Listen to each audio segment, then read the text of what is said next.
안녕하십니까. 귀농신사 흑염소를 사육하면 13번째 흑염소 구충 그리고 미룰 수 없는 방역에 대해서 말씀드리고자 합니다. 흑염소 사육 포인트 염소의 정기적인 구충입니다. 사료의 효율을 높이고 효율적 육성을 위해서는 정기적으로 구충제를 투여해야 합니다. 구충이 되지 않았을 때 기생충이 체내에 있을 때 모든 영양소를 손실하는 결과를 초래할 수 있기 때문이죠. 구충에는 경구용이 있고요. 그 다음에 외피용이 있습니다. 경구 투입용이 좋은데 우리 보통 보면 경구용이라고 해서 펠렛 형태로 염소먹이 즉 그 농사료 위에 뿌려주는 형태로 펠렛 구충제가 생산돼서 보급되고 있습니다. 이걸 사용하면 아주 좋겠고요. 그 다음에 방제 소독입니다. 구지역 백신은 연 2회 실시하게 됩니다. 구지역은 봄과 가을로 해서 2번 실시하게 되는데 올해 같은 경우에도 지금 10월 저희 농장 같은 경우에는 바로 어제 구제역 백신을 접종했습니다. 염소는 백신 접종 과정이 쓱 쉽지 않습니다. 좀 어려워요. 얘들이 운동성이 강하기 때문에 날뛰고 그러기 때문에 축사의 한쪽으로 몰아서 접종을 할 수밖에 없는 그런 상황이죠. 그리고 브루셀라라든가 세균 방역을 하게 되는데 이것은 월 2회 격주간으로 1회 정도 방역을 하면 되겠고요. 그 다음에 파리 모기를 방지하는데 특히 이제 여름에 해당되겠죠. 여름에는 파리 모기를 방지해야 되는데 특히 모기 같은 경우에는 모기가 감염시키는 게 있죠. 모기에 의해서 모기를 매체로 해서 감염되는 게 있는데 요마비라는 게 있습니다. 이 요마비는 기생충이 척추 안으로 들어가서 척추 이하 즉 뒷다리를 사용하지 못하는 그런 결과가 오게 됩니다. 종모에 요마비가 왔을 때 그 종모는 사실상 사용하기 어려운 그런 아주 치명적인 질병이 됩니다. 그래서 여름에 특히 모기 방역에 조심을 해야 되겠는데요. 자, 여기에서 영상을 한번 보시겠습니다. 지금 고압 분무기에 의한 방역은 세균, 즉 살균제 또는 EM을 살포하는 과정이고요. 연막 소독은 파리 모기를 퇴치하기 위한 과정입니다. 개폐기를 모두 밀폐하고 20분 정도를 밀폐 상태로 둔 것이죠. 그래서 파리와 모기를 박멸하는 그런 과정이 되겠습니다. 그 다음에는 발굽 관리입니다. 자, 염소의 발톱이 길게 자라면 운동성이 떨어집니다. 발이 기형적으로 변형될 수도 있습니다.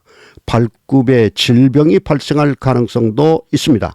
그래서 길게 자란 발굽은 짧게 제거해 줘야 되는데 제거하는 과정이 지금 그림으로 표시되고 있습니다. 특히 종모가 발굽이 너무 길게 자라면 운동성이 많이 떨어지기 때문에 이 발굽 관리는 특별히 조심해서 철저하게 잘라주는, 그래서 적정한 수준으로 적정한 길이로 잘라주는 그런 노력이 필요하다가 할 수 있겠습니다. 그 다음에 이표 관리입니다. 이표는 분만인을 기준으로 한다든가 세대를 구분한다든가 또는 종모를 구분한다든가 종모가 1사육실에 들어가 있는 종모, 2사육실에 있는 종모, 3사육실에 있는 종모가 서로 다를 거 아니겠어요.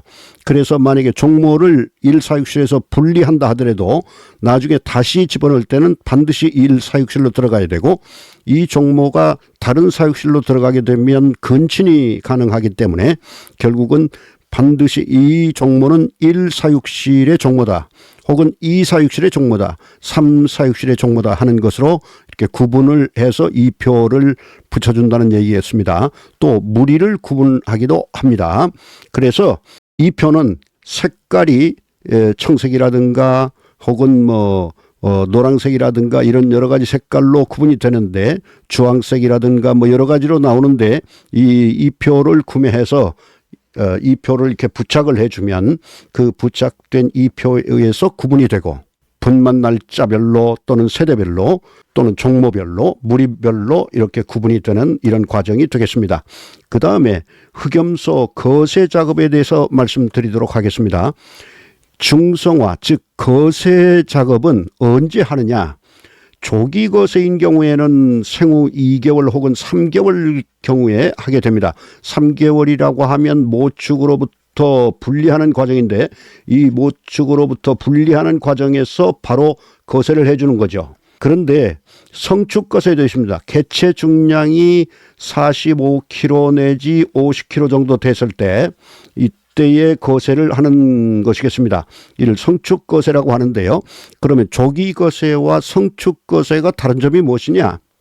조기거세를 하게 되면 작업의 편의성은 있습니다. 왜냐하면 아주 어리기 때문에 다루기가 쉽겠죠. 작업 편의성은 있지만 어렸을 때에 거세를 해주면 고기에 기름이 많이 찹니다. 그래서 대개의 경우에는 45kg 혹은 50kg 전후에서 거세를 하게 되는데 거세를 한 후에는 한 3개월이 경과한 다음에 거세일로부터 한 3개월이 경과 혹은 4개월 정도가 경과한 다음에 출하를 하게 되지요. 왜냐하면 거세하는 목적은 무엇입니까? 결국은 이제 수컷을 거세하는 것인데 이 수컷에서 냄새가 난단 말이죠. 이 냄새를 제거하기 위해서 거세를 하는 거 아니겠어요? 거세를 하면 냄새가 제거되는 거죠.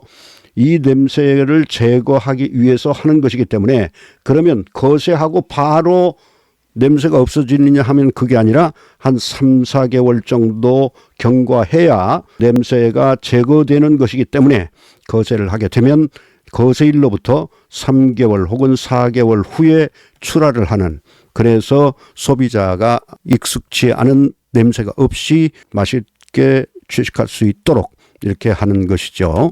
자, 그 다음에 고기로 소비되는 순염소를 대상으로 해서 냄새 제거를 하게 되는데 이때 거세 방법에는 유혈거세, 즉 고환을 완전히 적출하는 방식입니다. 자, 그 다음에 링거세는 이 고환이 있으면 여기 링을 채워서 이걸 괴사해서 완전히 분리되도록 하는 그런 방식이 링거세가 되겠습니다.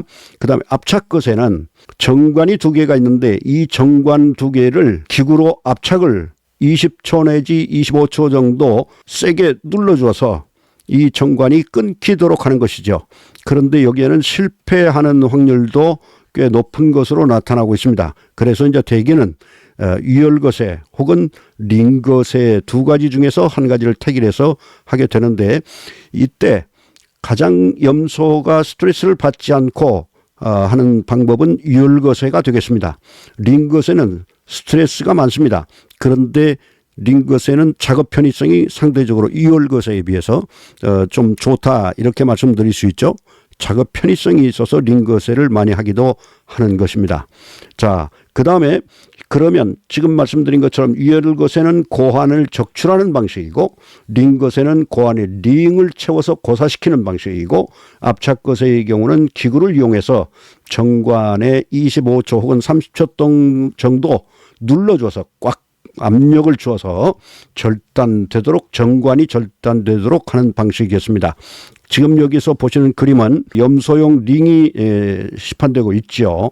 이 링을 고안에 채우는 방식인데 링을 이 기구에다가 끼운 다음에 벌려주어서 이 고안이 하나하나를, 고안이 2쪽 아니겠습니까? 이 2쪽을 한쪽씩 밀어 넣어서 2쪽이 한꺼번에 들어가지는 않습니다. 한쪽씩 밀어 넣어서 이와 같이 링을 채우되 이 링을 채울 때 주의할 것은 몸통과 가장 멀리 떨어진 곳에, 즉 링을 밖으로 이렇게 최대한 밀어서 가능하면 몸체와 최대한 거리를 두어서 링을 채우는 방식이 좋겠습니다. 이렇게 하는 것이 좋고, 자, 이때 주의할 것은 완전한 소독이 이루어져야 되는데요. 유혈거세도 마찬가지고 링거세도 마찬가지고 소독을 철저히 해서 소염 진통제를 주사한다든가 또 광범위 항생제를 주사한다든가 아주 넓게 소독을 해주는 것, 이것 또한 중요하겠습니다.